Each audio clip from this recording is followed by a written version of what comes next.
مورتی پوجا کا سب سے پہلا رواج اور مورتی پوجا کی سب سے پہلی بنیاد نوح علیہ السلام کی قوم کے اندر پڑی تھی۔ السلام علیکم ورحمۃ اللہ وبرکاتہ۔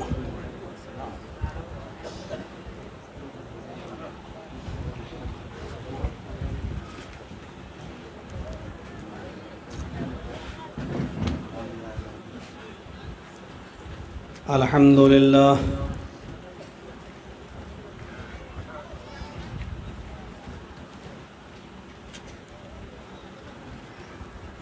الحمدللہ نحمده ونستعینه ونستغفره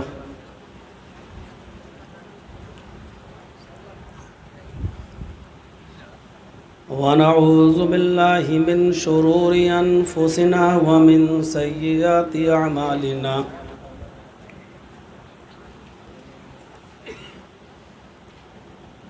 من يهده الله فلا مضل له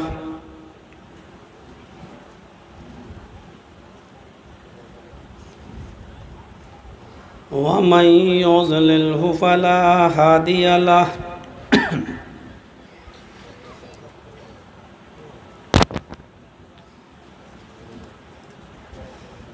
وأشهد أن لا إله إلا الله وحده لا شريك له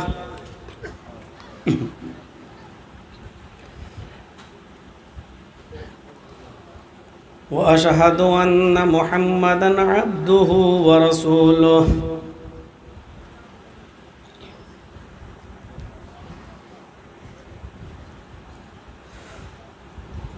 أما بعد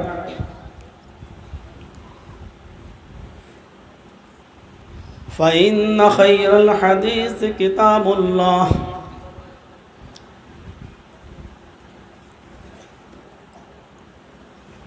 وخير الهدي هدي محمد صلى الله عليه وسلم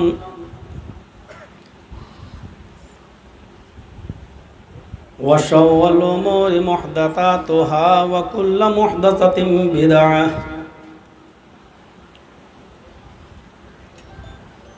وكل بدعة ضلالة وكل ضلالة في النار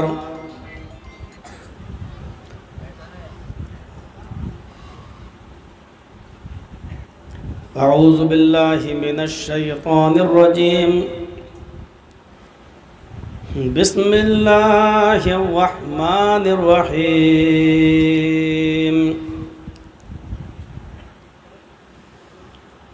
شرع لكم من الدين ما وصى به نوحا والذي أوحينا إليك وما وصينا به إبراهيم وموسى وعيسى نقيم الدين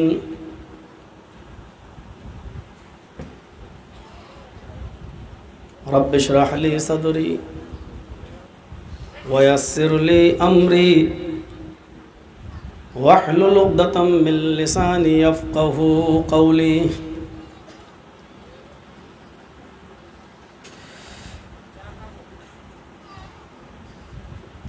اس عظیم الشان اجلاس کے روح رواں جناب الحاج دولت صاحب، ہمارے محترم دوست ناظم اجلاس جمیل اختر شفیق تیمی حفظہ اللہ، کلکتہ کی سرزمین سے تشریف لائے ہوئے جناب ڈاکٹر جابر صاحب اور ان کے رفقا، اسٹیج پر بیٹھے ہوئے موقر علماء کرام، رامپور پاکڑ اور اس کے اطراف و اکناف سے تشریف لائے ہوئے معزز سامعین حضرات، ایک سائیڈ میں بیٹھی ہوئی پردہ نشین اسلامی خواتین، پیاری ماں اور بہنوں، قوم و ملت کے لائق ور نوجوانوں، مستقبل کے ہونہار عزیز بچوں، ایک لمبی مدت کے بعد جھارکھنڈ کے اس سرزمین پر میں نے قدم رکھا ہے۔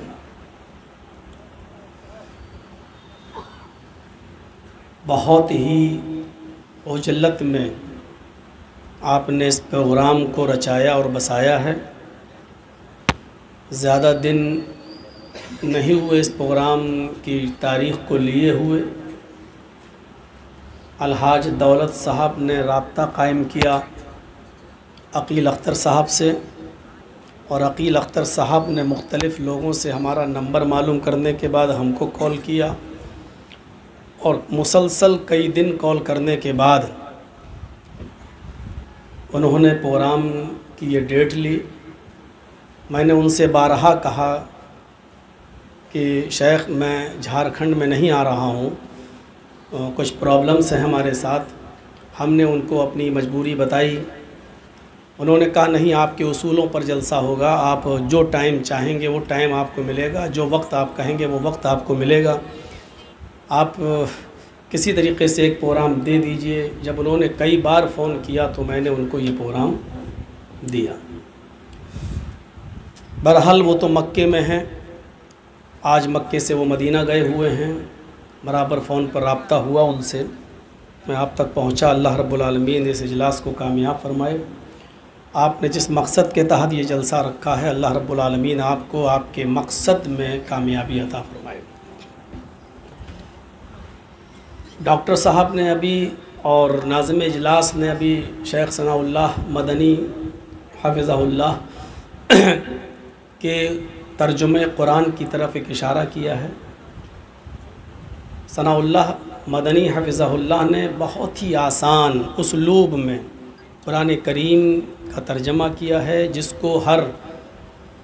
پڑھا لکھا بھی اور معمولی پڑھا لکھا انسان بھی اس ترجمے کو سمجھ سکتا ہے۔ جن لوگوں کو آسان اسلوب میں ترجمے والا قرآن چاہیے اور جو ضرورت محسوس کرتے ہیں قرآن کو سمجھ کر پڑھنے کی اور اس کے ترجمے کو سمجھنے کی کوشش کرنا چاہتے ہیں، ان کو چاہیے کہ وہ ڈاکٹر صاحب سے رابطہ کریں اور جو اس کے اصول و ضوابط ہیں اس کو پورا کر کے وہ قرآن کریم کو لیں، خود بھی پڑھیں، اپنے بچوں کو بھی دیں، اپنے گھر میں بھی رکھیں، بلکہ شادیوں کے موقع پر لمبا چوڑا جو لڑکی کو جہیز دیتے ہیں، ایسے موقع پر یہ ترجمے والا قرآن اگر ان لڑکیوں کو دیا جائے تو یہ زیادہ بہتر ہوگا۔ اس پر بھی ہم غور کریں۔ ڈاکٹر صاحب سے جلسے کے بعد آپ رابطہ کر سکتے ہیں۔ قرآن کریم کی بہت ہی مختصر سی ایک آیت میں نے آپ کے سامنے تلاوت کی ہے۔ دراصل اس آیت کے اندر اللہ رب العالمین نے ایک بہت اہم چیز کی خبر دی ہے، اور آج کے اس دور میں جو لوگ اسلام کو مسلمانوں کا مذہب بول کر اس کو مسلمانوں سے جوڑنا چاہتے ہیں، اس غلط فہمی کو قرآن کی اس آیت نے دور کیا ہے۔ آج ہم اپنے ملک کے اندر جو رسہ کشی دیکھ رہے ہیں، جو مسلمانوں کے خلاف ایک نفرت کا ماحول ہم دیکھ رہے ہیں، اسلام کے خلاف ایک نفرت کا ماحول ہم دیکھ رہے ہیں، اس کی ایک وجہ یہ ہے کہ ہم نے اب تک ان غیر مسلموں کو یہ بتانے کی کوشش نہیں کی ہے کہ جس اسلام کو تم مسلمانوں سے جوڑ رہے ہو، دراصل یہی اسلام آدم علیہ السلام سے لے کر محمد الرسول اللہ صلی اللہ علیہ وسلم تک سارے نبیوں کا، سارے پیغمبروں کا یہی ایک دین تھا، یہی دھرم تھا۔ تم صرف اسلام سے نفرت نہیں کر رہے ہو بلکہ اپنے دھرم سے بھی نفرت کر رہے ہو۔ لیکن یہ بتائے کون؟ میڈیا پوری طریقے سے آج حاوی ہے، اور میڈیا میں ڈیبیٹ کرنے والے جو کچھ مولوی پہنچ جاتے ہیں، وہ صرف 5,000 روپے ان کو ملتے ہیں، وہ مسلمانوں کے نمائندے نہیں ہوتے ہیں، نہ وہ کسی تنظیم کی طرف سے جاتے ہیں، بلکہ وہ الٹا سیدھا بیان دینے ہی کے لیے ان کو بلایا جاتا ہے، اور وہ الٹا سیدھا بیان دے کر چلے جاتے ہیں اور خود اپنی بھی فضیحت کرواتے ہیں اور اسلام کی بھی فضیحت کرنے کی کوشش کرتے ہیں۔ اللہ رب العالمین نے نبی اکرم کو مخاطب کر کے کہا کہ میں نے تمہیں جو دین دیا ہے یہ آپ سے پہلے بھی ہم نے نبیوں کو دیا تھا، آپ سے پہلے بھی ہم نے پیغمبروں کو دیا تھا۔ آپ کا یہ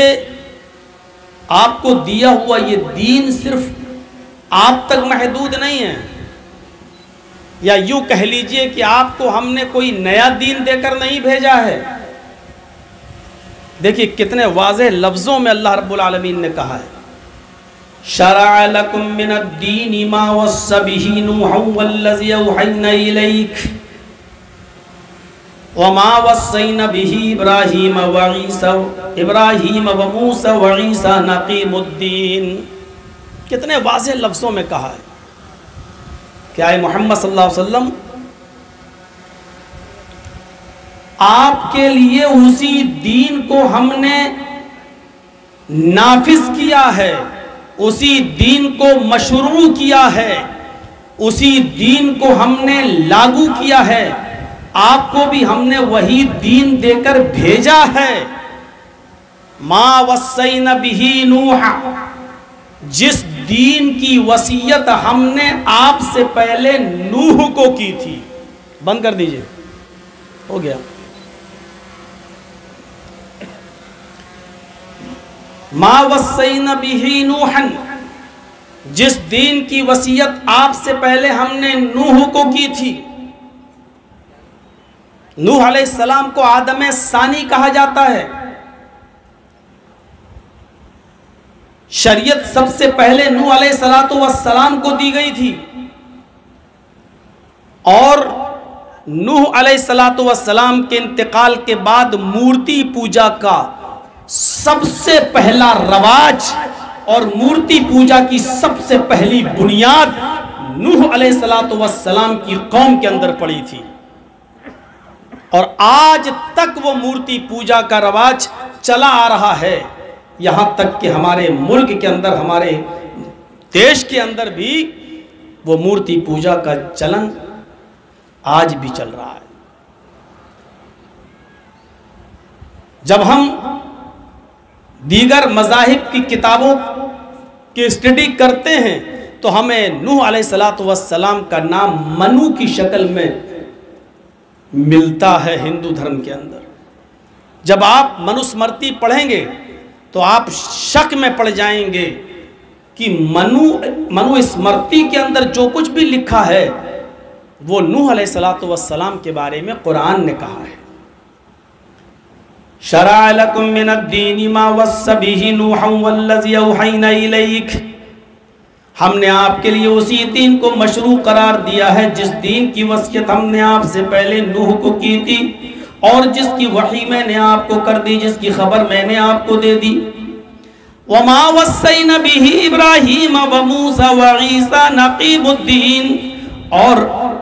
نوح کے بعد جو پیغمبر آئے وہ بھی اسی دین کو لے کر آئے۔ اسی دین کی وصیت ہم نے ابراہیم کو بھی کی تھی، موسیٰ کو بھی کی تھی، عیسیٰ کو بھی کی تھی، یعنی یہی دین میں نے نوح کو اور نوح کے بعد آنے والے پیغمبر ابراہیم، موسیٰ اور عیسیٰ، ان تمام پیغمبروں کو یہی دین دے کر بھیجا ہے۔ اب کون آدمی اس سے نفرت کرے گا؟ اسلام سے نفرت کرنے کا مطلب منو شاستر سے نفرت کرنا، اسلام سے گھرڑا کرنے کا مطلب منو سے گھرڑا کرنا، اسلام کو بری نظر سے دیکھنے کا مطلب خود ہندو دھرم کو بری نظر سے دیکھنا،